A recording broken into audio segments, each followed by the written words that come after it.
Welcome back to robomatic. और आज की वीडियो में मैं कोई भी इंडिकेटर बेस्ड स्ट्रैटेजी या प्राइस एक्शन बेस्ड स्ट्रैटेजी बनाने नहीं जा रही हूँ, बल्कि मैं बनाऊंगी एक टाइम बेस्ड लॉन्ग और शॉर्ट स्ट्रैडल। सबसे पहले हम लॉग इन कर लेंगे अपने क्रेडेंशियल्स के साथ। अगर आप न्यू है रोबोमैटिक के प्लेटफॉर्म पे तो मैं बता दूं कि मैंने डिस्क्रिप्शन बॉक्स में कुछ लिंक शेयर किए हुए हैं अपने प्रीवियस वीडियोस के and how to get started with Robomatic, जिसमें कि आपको पता चल जाएगा कि आप कैसे अपना लॉगिन आईडी क्रिएट कर सकते हैं। तो चलते हैं स्ट्रैडल बनाने। क्लिक करेंगे हम क्रिएट स्ट्रैटेजी पे। मैं यूज़ करूँगी निफ्टी 50, क्योंकि हम एक टाइम बेस्ड बना रहे हैं। स्ट्रैडल हमेशा टाइम बेस्ड होता है, तो ये बाय डिफ़ॉल्ट यहाँ पे टाइम बेस्ड सेलेक्ट होता है। तो हम इसी के साथ आगे बढ़ेंगे।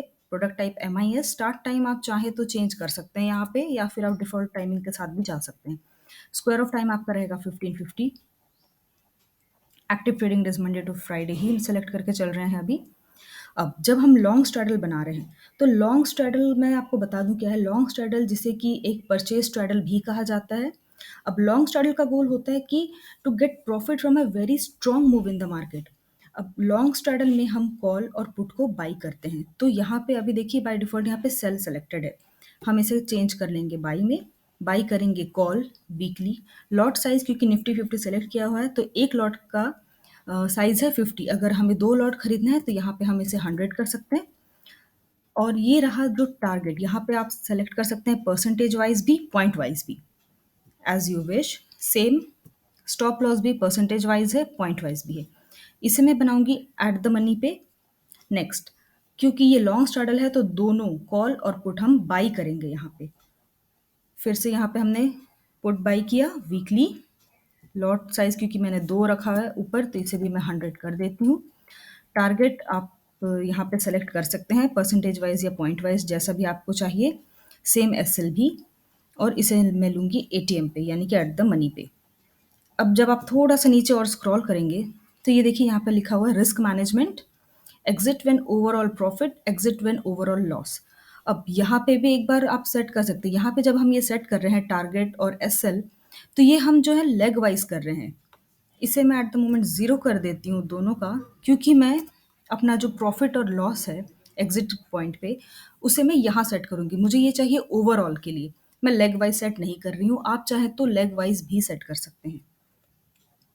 तो मैं कर दूंगी मेरा टोटल M to M के लिए। एग्जिट होगा जब मेरा ओवरऑल प्रॉफिट हो जाएगा 5000, और एग्जिट होगा जब लॉस होगा मुझे 1500 का। No new trade after 1550। इसे मैं अभी नो ट्रेडिंग पे ही बना रही हूँ, क्योंकि मैं इसको बिल्कुल एक बेसिक स्ट्रैडल बनाना आपको सिखा रही हूँ। बाद में हम एडवांस स्ट्रैडल भी बनाएंगे, जिसमें मैं आपको एक्सप्लेन करूंगी कि ये lock fix profit, trail profit, lock and trail ये कैसे काम करता है। इसे हम सेव कर देंगे लॉन्ग स्ट्रैडल के नाम से। लॉन्ग स्ट्रैडल हम जनरली तब यूज़ करते हैं जब कोई बहुत बड़ा फोरकास्ट होता है, जैसे किसी बड़े स्टॉक प्राइस चेंज होने वाला हो, या कुछ, या बोल सकते हैं कि हम इसे मेनली तब यूज़ करते हैं जब मार्केट बहुत ही यानी कि हाईली वॉलेटाइल हो। इसे क्लिक कर देंगे हम क्रिएट स्ट्रैटेजी पे, और हमारा लॉन्ग स्ट्रैडल क्रिएट हो चुका है। इसे हम कहाँ चेक करेंगे? इसे हम चेक करेंगे माई स्ट्रैटेजी के अंदर। ये देखिए माई स्ट्रैटेजी के अंदर में आ गया हमारा लॉन्ग स्ट्रैडल। अब हम क्रिएट करेंगे अपना short straddle. Same procedure, click करेंगे क्रिएट स्ट्रैटेजी पे, सिलेक्ट कर लिया Nifty 50। Time based, product type same, square start time 9:16 है यहाँ पे। आप चाहें तो इसे 9:20 भी कर सकते हैं, या आपको जो सा भी टाइम चाहिए। फिर हम लेंगे इधर नीचे आके, क्योंकि ये शॉर्ट स्ट्रैडल है तो हम सेल करेंगे कॉल, सेल करेंगे पुट। अब शॉर्ट स्ट्रैडल ये हम तब यूज़ करते हैं जब हमें पता हो कि मार्केट आज रेंज बाउंड जाने वाला है, यानी कि मार्केट जब अच्छा मूव नहीं कर रहा हो। लाइक आप कह सकते हैं कि it's just opposite of long straddle, मतलब कंडीशन जो लॉन्ग स्ट्रैडल की है उसका अपोजिट कंडीशन हो जाता है। एग्जैक्टली बिल्कुल अपोजिट कंडीशन होता है शॉर्ट स्ट्रैडल के लिए। इसका भी सेम लॉट साइज आप चाहे तो 50 रख सकते हैं, या चेंज करके आप कर दीजिए इसे 100। सेम यहाँ पे आप चाहें तो SL दे सकते हैं परसेंटेज में, या फिर आप ओवरऑल के लिए भी दे सकते हैं। इसे मैं इस बार यहाँ रख के ओवरऑल के लिए नहीं दे रही हूँ, ताकि आपको आइडिया हो जाए कि हम किस तरह से लेग वाइज भी बना सकते हैं।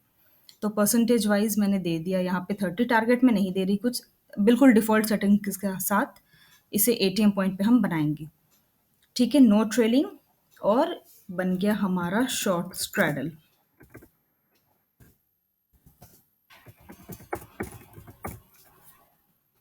क्लिक कर देंगे क्रिएट पे। अब जब हमारा दोनों स्ट्रैडल क्रिएट हो चुका है, लॉन्ग और शॉर्ट, तो आप इसे डिप्लॉय करेंगे।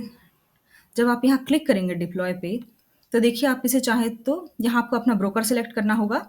आप इसे लाइव पे भी कर सकते हैं, आप पेपर ट्रेड भी कर सकते हैं। क्वांटिटी मल्टीप्लायर यानी कि आपका लॉट साइज़, तो वो आप यहाँ पे भी चेंज कर सकते हैं। मान वहाँ पे मैंने 2 दिया हुआ है, अब मुझे लगता है कि डिप्लॉय करने से पहले मुझे 3 लॉट चाहिए, तो मैं यहाँ पे इसे 3 कर दूँगी। जैसे कि मैंने आपको बताया कि हमने मैक्स प्रॉफिट, मैक्स लॉस वहाँ ऑलरेडी स्ट्रैडल बनाते टाइम दिया हुआ है, आप चाहें तो यहाँ पे भी दे सकते हैं। मैक्सिमम ट्रेड हम 1 ही रखेंगे, क्योंकि इसमें कोई रिवर्स सिग्नल वाला कोई कंडीशन होता नहीं है, इसलिए हम इसे मैक्स ट्रेड 1 के साथ ही चलेंगे लेके।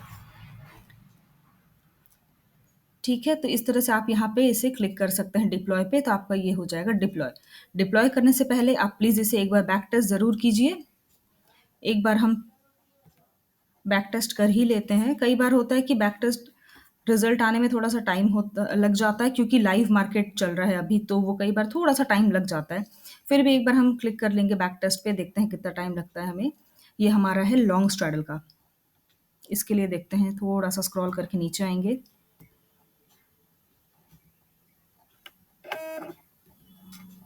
इसे हम चेक कर लेंगे 1 साल के लिए।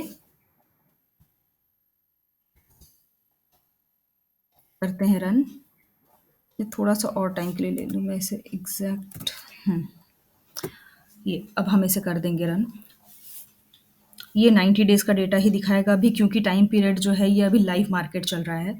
तो अभी के लिए मैं इसे स्किप कर देती हूँ, लेकिन आप इस स्ट्रैडल को जब भी कोई भी स्ट्रैडल आप बनाएँ, तो काइंडली आप प्लीज़ उसे बैक टेस्ट कर लीजिए। उसके बाद ही आप उसे लाइव पे या पेपर पे डिप्लॉय कर सकते हैं। तो इससे आपको ज़्यादा बेटर रिज़ल्ट मिलेगा, आपको अंडरस्टैंडिंग मिल जाएगी एक।